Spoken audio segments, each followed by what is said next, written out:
김건희 특검의 수사 대상은 16가지로 매우 방대하지만 조사 첫날인 내일은 우선 5가지 의혹 위주로 조사가 이뤄질 걸로 보입니다.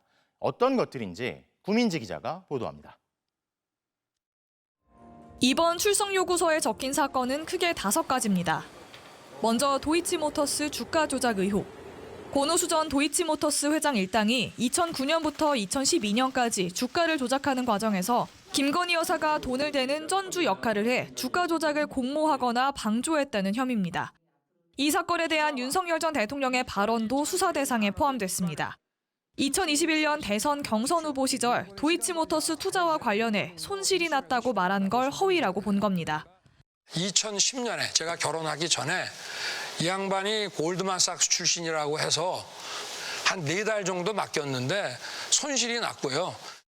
검찰이 법원에 낸 한국거래소 자료에는 2009년 4월부터 2011년 12월까지 김 여사와 모친 최은순 씨가 모두 23억 원 상당의 이익을 본 것으로 나와 있습니다.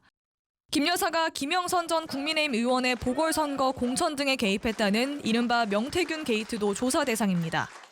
특검은 윤영호 전 통일교 세계본부장이 통일교 교단 청탁과 함께 김 여사에게 전달해달라며 건진법사 전성배 씨에게 다이아 목걸이 등을 건넨 혐의도 조사할 예정입니다.